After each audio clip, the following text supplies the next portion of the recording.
আসসালামু আলাইকুম। বাংলা সংবাদে সবাইকে স্বাগতম। শুরুতে জানাবো সংবাদের শিরোনাম। জামালপুর জেলার প্রকৃত মুক্তিযোদ্ধাদের ৩ দফা দাবিতে সাধারণ সভা অনুষ্ঠিত হয়েছে।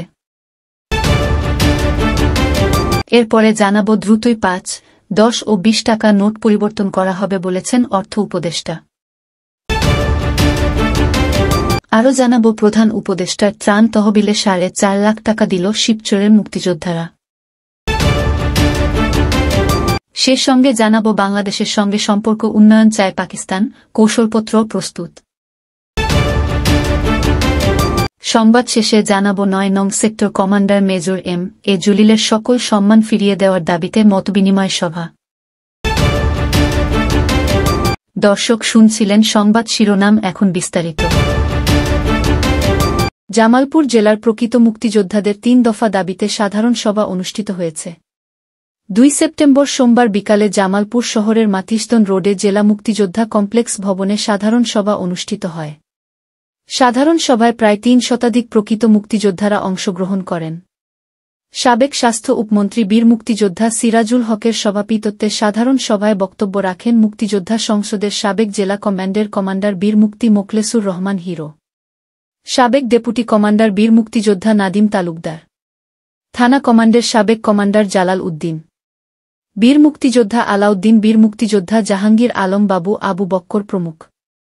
বক্তারা প্রত্যেকেই তাদের বক্তব্যে উল্লেখ করেন ১৯০০ সালে মহান মুক্তিযুদ্ধে আমরা ৮০,০০০ মুক্তিযোদ্ধা অংশগ্রহণ করে দেশ স্বাধীন করেছিলাম। আজ ৫৩ বছর পর বিভিন্ন দলীয় সরকার এসে ভুয়া মুক্তিযোদ্ধা সন্নিবেশন করে ৩ লাখ ছাড়িয়েছে। তাই এসব ভুয়া মুক্তিযোদ্ধা প্রতিটি জেলায় প্রকৃত মুক্তিযোদ্ধাদের নিয়ে যাচাই বাছাই করে প্রকৃত মুক্তিযোদ্ধা তালিকা প্রকাশ করতে হবে। আর এসব তালিকা দলীয় সরকারের আমলে যাচাই বাছাই করা সম্ভব নয়। প্রকৃত মুক্তিযোদ্ধা যাচাই বাছাই করতে হলে অন্তর্বর্তীকালীন সরকারের আমলেই করতে হবে। এখনই মোক্ষম সময়। কাল ক্ষেপণ না করে প্রকৃত মুক্তিযোদ্ধা যাচাই বাছাই করে ভুয়া মুক্তিযোদ্ধাদের বিতাড়িত করার জন্য উদাত্ত আহ্বান জানান। সর্বশেষ সাধারণ সভার সভাপতি সাবেক স্বাস্থ্য উপমন্ত্রী বীর মুক্তিযোদ্ধা সিরাজুল হক মুক্তিযোদ্ধা মন্ত্রণালয়ের মাননীয় উপদেষ্টা ফারুকী আজমসহ অন্তর্বর্তীকালীন সরকারের প্রধান উপদেষ্টার কাছে ৩টি দাবি পেশ করেন। দাবিগুলোর মধ্যে ১. ভুয়া মুক্তিযোদ্ধা মুক্ত প্রকৃত মুক্তিযোদ্ধা তালিকা প্রণয়ন। ২. প্রকৃত মুক্তিযোদ্ধার তালিকা জাতীয় সংসদে উপস্থাপন এবং পাস। ৩. প্রকৃত মুক্তিযোদ্ধাদের স্ট্যাটাস কি হবে তা জনসমক্ষে উল্লেখ করতে হবে। অর্থ উপদেষ্টা ড. সালেহ উদ্দিন আহমেদ বলেছেন, ৫, ১০ ও ২০ টাকার কাগজি নোটের অবস্থা খুব নাজুক, এটা দ্রুতই পরিবর্তনের ব্যবস্থা করা হবে। এছাড়া চলতি মাসে বা আগামী মাসে বাজেট রিভাইজ করা হতে পারে।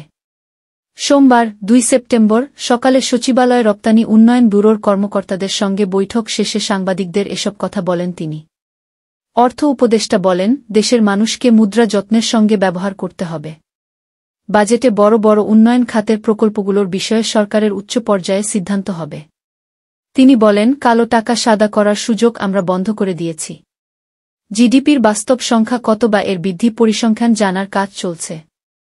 এছাড়া খুব শিগগিরই চলতি বছরের রপ্তানির লক্ষ্যমাত্রা প্রকাশ করা হবে। আকস্মিক বন্যায় বিপর্যস্ত বৃহত্তর নোয়াখালী, কুমিল্লা ও ফেনীর বিস্তীর্ণ অঞ্চল। বন্যায় দুর্গত অসহায় মানুষদের সাহায্যার্থে মাদারীপুর জেলার শিবচর থানার সকল মুক্তিযোদ্ধাদের পক্ষ থেকে প্রধান উপদেষ্টার ত্রাণ তহবিলে ৪.৫ লাখ টাকার অনুদান প্রদান করা হয়। রোববার ১ সেপ্টেম্বর দুপুরে শিবচর উপজেলা নির্বাহী কর্মকর্তা ইউএনও আবদুল্লাহ আল মামুন এর মাধ্যমে প্রধান উপদেষ্টার ত্রাণ তহবিলে এ অনুদান হস্তান্তর করা হয়। মুক্তিযোদ্ধারা জানান, বন্যার্ত মানুষদের সহযোগিতা করা মানবিক দায়িত্ব। সেই দায়িত্বের জায়গা থেকে আমরা অনেকেই ব্যক্তিগতভাবে বিভিন্ন উদ্যোগের সঙ্গে যুক্ত হয়ে সহায়তা কার্যক্রমে যুক্ত থাকার চেষ্টা করছি। বন্যাকবলিত এলাকায় পানিবন্দী মানুষ কষ্টে আছেন, তাদের সাহায্য প্রয়োজন। তাই শিবচর থানার সকল মুক্তিযোদ্ধাদের পক্ষ থেকে প্রধান উপদেষ্টার ত্রাণ তহবিলে ৪.৫ লাখ টাকা প্রদান করেছি। শিবচর উপজেলা নির্বাহী কর্মকর্তা ইউএনও আবদুল্লাহ আল মামুন বলেন, বন্যাদুর্গত মানুষের প্রতি সহায়তার হাত বাড়িয়ে দিয়েছে দেশের মানুষ। সারা দেশে মানুষের মতো আমরাও তাদের পাশে দাঁড়িয়েছি। শিবচর উপজেলা থেকে জাতির শ্রেষ্ঠ সন্তান বীর মুক্তিযোদ্ধাগণ মাননীয় প্রধান উপদেষ্টার ত্রাণ তহবিলে বন্যার্তদের সহযোগিতার জন্য ৪.৫ লাখ টাকা দান করেছেন। বাংলাদেশের সাথে সম্পর্ক পুনঃস্থাপনে পাকিস্তানে উচ্চ পর্যায়ের বৈঠকও চলছে। সম্প্রতি দেশটির প্রধানমন্ত্রী শেহবাজ শরীফের নেতৃত্বে অনুষ্ঠিত বৈঠকে বাংলাদেশে দায়িত্ব পালন করা সাবেক কূটনীতিকরা অংশ নেন। সাম্প্রতিক রাজনৈতিক পরিবর্তনের পর বাংলাদেশের সঙ্গে সম্পর্ক পুনঃস্থাপনের রোডম্যাপ নিয়ে পরিকল্পনা করছে পাকিস্তান। ঢাকায় দায়িত্ব পালনকারী দেশটির রাষ্ট্রদূতসহ কূটনীতিকরা পাকিস্তান সরকারের জন্য একটি কৌশলপত্র তৈরি করেছেন। এখন কিভাবে সম্পর্ক উন্নয়নে দ্রুত এগিয়ে যাওয়া যায় সেই রোডম্যাপ নিয়ে ভাবছে দেশটি। একটি সূত্র জানিয়েছে, বাংলাদেশের সঙ্গে কিভাবে সম্পর্ক পুনঃস্থাপন করা যায় সে বিষয়ে মতামত নিতেই শেহবাজ এই বৈঠক ডেকেছিলেন। দ্য এক্সপ্রেস ট্রিবিউনের প্রতিবেদন বলছে, বাংলাদেশের স্বৈরতান্ত্রিক শাসনের ১৫ বছরের অবসান ঘটিয়ে গত ৫ আগস্ট ভারতে পালিয়ে যান সাবেক প্রধানমন্ত্রী শেখ হাসিনা। তাকে ক্ষমতাচ্যুত করার পর পাকিস্তানের সঙ্গে সম্পর্ক উন্নয়নের পথ খুলে যায়। শেখ হাসিনার ১৫ বছরের শাসনামলে পাকিস্তান বাংলাদেশের সম্পর্ক ছিল তিক্ত। ইসলামাবাদ ঢাকার সঙ্গে সম্পর্ক উন্নয়নের চেষ্টা করেছিল, কিন্তু হাসিনা সেই প্রচেষ্টা প্রত্যাখ্যান করেন। বাংলাদেশের প্রতিষ্ঠাতা নেতা শেখ মুজিবের কন্যা ভারতের সঙ্গে ঘনিষ্ঠ সম্পর্ক গড়ে তুলেছিলেন এবং তিনি প্রায়ই পাকিস্তানের বিষয়ে নয়াদিল্লির সঙ্গে পরামর্শ করতেন। হাসিনার অপসারণ ভারতের জন্য একটি গুরুতর ধাক্কা হলেও বাংলাদেশের সঙ্গে সম্পর্ক খোঁজার জন্য এটি পাকিস্তানের জন্য একটি সুযোগ। এই পরিবর্তনের পটভূমিতে অবসরপ্রাপ্ত কূটনীতিকরা পাকিস্তান সরকারকে বেশ কিছু পরামর্শ দিয়েছেন। শেহবাজ শরীফের কাছে হস্তান্তর করা কৌশলপত্রে পাকিস্তান বাংলাদেশ সম্পর্কের একটি রোডম্যাপ দেওয়া হয়েছে। অবসরপ্রাপ্ত কূটনীতিকরা বিশ্বাস করেন, পাকিস্তানকে অবশ্যই এই কাজটি দ্রুত করতে হবে, তবে দক্ষ কূটনীতির মাধ্যমে। কোনো পক্ষ না নিয়ে বাংলাদেশের জনগণের সঙ্গে ঘনিষ্ঠ সম্পর্ক গড়ে তোলার উপর গুরুত্বারোপ করা হয়েছে। বিশেষ করে শুরুতে স্বল্প পরিসরে বাংলাদেশের সঙ্গে সম্পর্ক গড়ার পরামর্শ দেওয়া হয়। বাংলাদেশের অভ্যন্তরীণ বিষয়ে হস্তক্ষেপের প্রবণতা আছে, এমন কোনো তৎপরতায় লিপ্ত না হতেও সরকারকে বলা হয়েছে। শেখ হাসিনাকে পৃষ্ঠপোষকতার জন্য ভারতকে চরম মূল্য দিতে হয়েছে। বাংলাদেশের মানুষের হাসিনার উপর ক্ষুব্ধ হওয়ার অন্যতম কারণ ছিল, তাকে ভারতের পুতুল হিসেবে দেখা হতো। অবসরপ্রাপ্ত এক কূটনীতিক বলেন, বাঙালিরা স্বাধীনচেতা মানুষ। তারা কখনোই কোনো দেশের আধিপত্য মেনে নেবে না। অবসরপ্রাপ্ত কূটনীতিকরা প্রস্তাব করেন, বাংলাদেশের সঙ্গে সম্পর্ককে ভারতের চশমা দিয়ে দেখা উচিত নয়। ভবিষ্যতে বাংলাদেশ ও ভারতের মধ্যে সম্পর্কের ধরন যাই হোক না কেন, পাকিস্তানকে অবশ্যই তার নিজস্ব পথ অনুসরণ করতে হবে।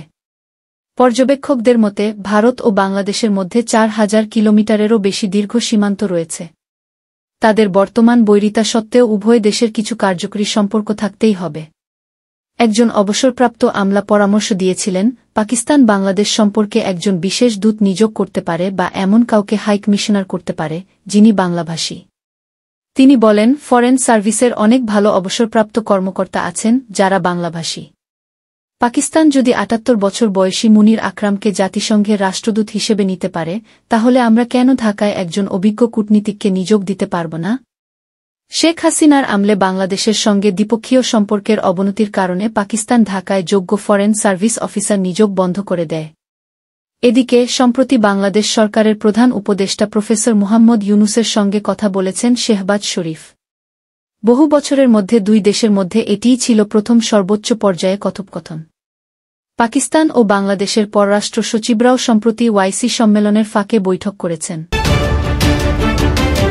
উজিরপুরের সাবেক জাতীয় সমাজতান্ত্রিক দল জাসদের প্রতিষ্ঠাতা সভাপতি ও মহান মুক্তিযুদ্ধের ৯ নং সেক্টর কমান্ডার মরহুম বীর মুক্তিযোদ্ধা মেজর এম এ জলিল এর সকল সম্মান ও সম্মাননার দাবিতে শনিবার ৩১ আগস্ট বেলা ১১টায় উজিরপুর প্রেস ক্লাবে একমত বিনিময় সভা অনুষ্ঠিত হয়।